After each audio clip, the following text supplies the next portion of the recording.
Welcome to the Deep Dive. We're here to extract the most potent insights from the sources you share. Today, we're taking a deep dive into a book that's really resonated with a lot of people. Morgan Housel's The Psychology of Money. And just to set the stage, if you're expecting, a guide to day trading or the next big stock tip, this isn't quite that. Housel's focus is different. He's not really telling you what to do, but exploring how we think about money, why we make the choices we do, and why ultimately financial success seems to be much more about our behavior, our mindset, than just raw knowledge or complex strategies. Okay, let's unpack this. That's exactly right. And it's quite striking how he shifts the perspective. Housel really frames money as fundamentally a tool, and how wisely we actually use that tool. How we manage it, apply it, weave it into our lives. That's way more important, far more impactful than just the amount we earn. So our mission today is really to distill the core insights from that perspective for you, helping you understand not just the mechanics, but the deeply human side driving our financial choices. Moving right into it then, one of the first big points Housel makes is something we maybe don't think about enough. Everyone's relationship with money is deeply, deeply personal. It's not this universal thing. And he explains why. He talks about how our upbringing, the economy we grew up in, our specific life events, even just plain luck, all shape our attitudes. How we feel about saving or spending or taking investment risks. It really makes you think about your own sort of financial story. It's such a critical starting point. I mean, think about it. Imagine two people. Maybe one person grew up during, say, the Great Depression. They saw hardship, scarcity, real uncertainty. That person might develop this deep-seated frugality, a really strong need to save, maybe an aversion to debt, even if they become wealthy later. Then you have someone else maybe grew up in a boom time, easy credit, lots of growth. They might naturally be more comfortable spending, using debt, maybe taking bigger risks because they never really experienced that profound scarcity. Housel shows these aren't just like conscious choices we make now. They're echoes of our financial past, ingrained way before we knew about interest rates or anything like that. Which brings up a really good question for you listening. What experiences, what specific moments in your life has shaped your view of money, your habits? It often goes deeper than we think, guiding our instincts without us even, consciously clocking it. Right. And once we get how personal this financial wiring is, Housel moves us towards a concept that sounds simple, but wow, it requires something pretty rare today. Patience. I'm talking about compounding, that quiet, relentless engine. We hear the term, sure, but Housel really illuminates the magic of it. He describes it as this process where your money grows, not just on your initial capital, but on the earnings too, over time. That's like that snowball analogy, right? Starts small, but picks up speed and mass, especially the longer it rolls. The real challenge isn't just knowing about it, it's believing in it enough, having the patience to let it work, even when those early gains feel tiny. Almost invisible. That's precisely it. Housel really stresses that the secret sauce is pairing compounding with, huge patience and real consistency. Day in, day out, in a world that's constantly screaming for instant results, quick wins, overnight riches, understanding that real financial success often builds slowly, almost imperceptibly. That's a game changer. It's honestly why so many people miss out on compounding. The early returns feel so small, like nothing's happening, so they give up, or they start chasing riskier short-term stuff. This whole approach, Housel's approach, inherently steers you away from extreme risk-taking. It's not about gambling your savings, hoping to strike it rich overnight. That's a fallacy. It's about making sensible, sustainable choices again and again for the long haul. It's definitely the tortoise in the financial race.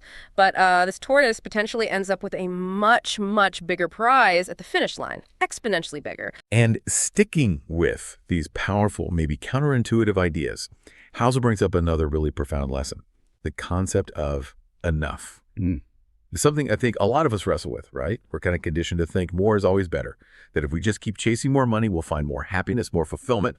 But Housel offers this important reminder. Once your basic needs are met, once you have a comfortable life, just piling up more money doesn't automatically mean more happiness. Actually, he suggests it can often just mean more complexity, more worry. You end up on that sort of hedonic treadmill where you achieve something, it feels good for a bit, then it becomes normal, and you're already chasing the next thing, shifting that goalpost of what enough means. Which leads to a really fundamental question. What does true financial freedom actually look like for you, personally? It's really worth sitting with that question. Housel's point is that money isn't just for buying stuff or hitting a certain number in your account. Fundamentally, it's about gaining control. Control over your time, your choices, your life. He paints this picture where the ultimate goal isn't just being rich in terms of dollars, but achieving independence. flexibility, that deep sense of peace of mind that comes when you have enough control over your finances to live life how you want to live it. Using money to build the life you value rather than letting the endless pursuit of more money dictate how you live. It's about getting to that point where you can genuinely say, I have enough, and mean it. Freeing yourself from that constant pressure. You know that story, maybe it's true, maybe not, about the fisherman and the businessman? Oh, yeah, I think I know the one. The businessman sees the fisherman relaxing, asks why he isn't out catching more fish to build an empire, get rich. The fisherman asks, and then what? The businessman says, well, then you could retire, relax, spend time with family, do what you enjoy. And the fisherman, who's already doing all that, just says, but I do that already. It captures Housel's point perfectly, doesn't it? It really does. Beautifully. And building on that idea of personal definitions, Housel's crystal clear that money decisions are profoundly personal. This is such a crucial takeaway, especially if you're looking for some kind of universal formula. What works wonders for one person, their goals, their situation, might be totally wrong for someone else. Why? Because our individual goals, our fears, what we prioritize in life, they differ so dramatically. So there just isn't a one-size-fits-all financial plan. It can't exist. It's about understanding your own landscape, psychology, your circumstances, and tailoring your approach to that, not just copying someone else, just knowing how a budget works or what an index fund is. That financial literacy alone isn't sufficient. It's that powerful, often invisible mix of emotions and our ingrained psychology that really determines if that knowledge translates into useful action. Yeah, and a key insight Housel brings in here is the concept of tail events. These are those rare but incredibly high-impact occurrences, things that can either make you or completely break you financially. They're the outliers, right? Highly improbable but massively significant events way out on the tails of the probability curve. Think about things like the 2008 crash or the dot-com bust, or maybe being an early investor in something huge like Apple. You couldn't predict them with certainty.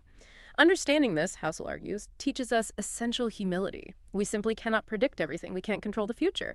Therefore, he really reinforces the wisdom of being prepared, building buffers, approaching decisions with a healthy dose of caution, what some call a margin of safety. It's about acknowledging uncertainty and building resilience, preparing for things to not always go according to plan. And he powerfully brings it back to the idea that our choices, our emotions, our consistent habits, these matter far, far more than trying to use complex formulas or chasing hot tips from supposed experts. At the end of the day, Housel tells us it's a behavioral game more than anything else. And humility about the future plus adaptability, those are probably your greatest assets. So wrapping this up, what does all this mean for you listening right now? The Psychology of Money isn't really just a book about managing your bank account in isolation. It's much broader. It's a guide to life in many ways, to the choices we make, and crucially, the mindset we bring to money decisions. It gives us these invaluable lessons about, well, the power of patience, the need for humility when things are uncertain, the huge role of our everyday behavior, and the critical importance of thinking long-term instead of just chasing quick wins. It's a book that can genuinely reshape how you view wealth, well-being, and what financial success even means. It's not about being the smartest person in the room. It's maybe more about being consistent and humble. Absolutely. Couldn't agree more. To conclude our deep dive today, look, money is clearly important. It helps us navigate the world, creates opportunities. But how you manage it, how you respect its influence, and how you plan with it strategically, those are the things that truly determine your long-term success and, importantly, your peace of mind. So for you, the listener, maybe we can leave you with this thought. Take a moment, maybe later today, to really consider what enough genuinely means in your life. Not someone else's definition, but yours. And then perhaps think about one specific, small, consistent habit you could start, like right now. Maybe it's just reviewing your spending for 5 minutes, setting up a tiny automatic transfer to savings, or just taking a quiet moment to think about